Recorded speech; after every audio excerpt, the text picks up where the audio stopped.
Olá, sejam muito bem-vindos ao programa Momento Medicina. E no nosso quadro O Mundo Mais Criança, temos o prazer de receber o Dr. Rafael Rossetti Cleto, ele que é otorrinolaringologista. Tudo bem, doutor? Tudo bem, Roberto. Obrigado pela oportunidade de discutir um assunto tão comum no consultório que vamos discorrer a seguir. Doutor, nós que agradecemos a sua participação no programa e hoje nós vamos falar de um assunto que, nossa, doutora, recebemos bastante e-mails, tem muitas dúvidas dos pais, viu? Hoje nós vamos falar sobre respiração oral e suas consequências. Doutor Rafael, por que algumas crianças respiram pela boca e não pelo nariz? Tudo bem, Roberta. A respiração oral ocorre por algum fator obstrutivo da cavidade nasal, seja ela por uma adenoide hipertrofiada, que é a mais popularmente conhecida como carne esponjosa, uma hipertrofia dos cornetos nasais, por uma rinite alérgica, desvio do septo nasal ou às vezes atresia da coana, que é uma obstrução que existe entre a cavidade nasal e a parte posterior do nariz. Então, consequentemente, faz com que a criança respire pela boca. E, doutor, quais são as consequências para a saúde da criança? Existem diversas consequências, prejuízos que a respiração oral acaba trazendo para as crianças.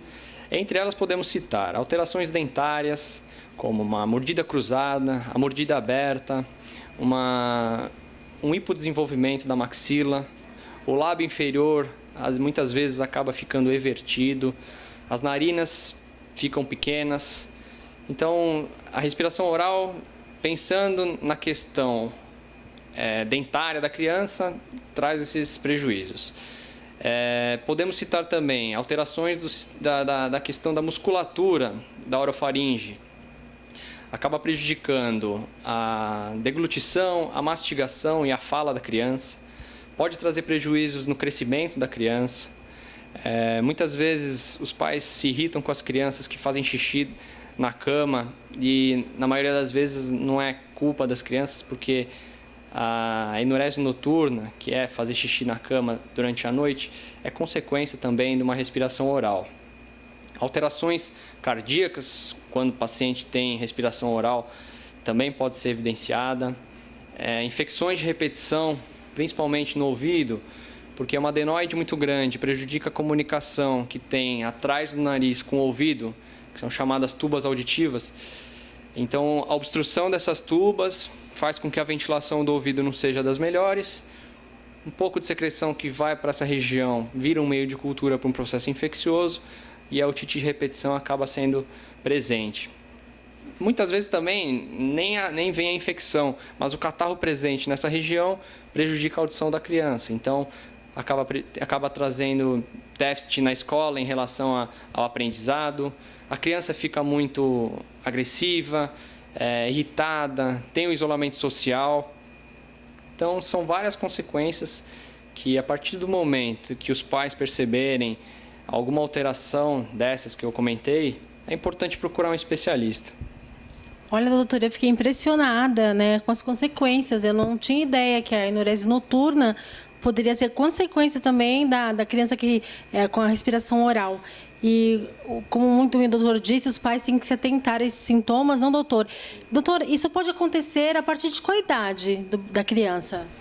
Na verdade, logo no nascimento, já aparecem alguns sintomas, principalmente quando tem essa parte da adenoide hipertrofiada. Só que no decorrer do crescimento, no desenvolvimento, que a gente começa a perceber e, na verdade, os pais trazem para nós quando já algumas vezes apresentam algumas consequências, que são essas infecções, o ronco, muitas vezes evidenciado também, que às vezes as mães, os pais chegam, nossa, doutor, minha filha, o meu filho tá roncando muito alto, tá roncando mais alto que o meu marido, e isso é muito comum no consultório. Perfeito. Doutor, vamos falar sobre tratamento. Como é feito o tratamento, doutor? Existe o tratamento clínico e o tratamento cirúrgico. O tratamento clínico seria mais para tentar fazer com que essa adenoide diminua de tamanho, tentando controlar os processos infecciosos. Em relação à rinite alérgica, que faz com que os cornetos aumentem de tamanho, o tratamento para rinite acaba controlando. Algumas vezes é importante também um acompanhamento com a fonoaudióloga, principalmente quando o paciente apresenta já distúrbio na fala. Então, o tratamento clínico, a gente consegue controlar esses fatores. Quando que a gente parte para a cirurgia?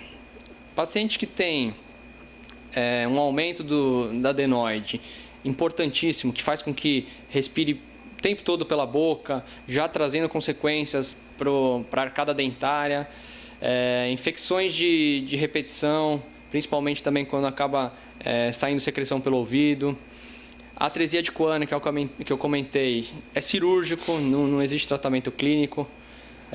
Paciente que tem uma amígdala muito grande, que faz também com que ronque bastante, independente se tem muita infecção ou não, se já traz essa consequência para a respiração da criança, é importante já investigar para pensar em operar. Então, existe o tratamento clínico e cirúrgico, cada caso é individualizado. Quanto antes, melhor, não, doutor? Sim, com certeza. É importante trazer um especialista para evitar consequências futuras. Ok, doutor, eu ia te perguntar isso mesmo. E quando procurar a ajuda do especialista, o quanto antes, não? A partir do momento que os sintomas aparecerem, os sinais aparecerem, procurar o especialista para evitar problemas futuros. Doutor Rafael, muito obrigada pela sua participação tão valiosa aqui no programa Momento Medicina. Imagina, o prazer foi meu de poder ajudar as crianças, os pais que têm essas dúvidas, que eu puder ajudar, estou à disposição. Obrigada, doutor.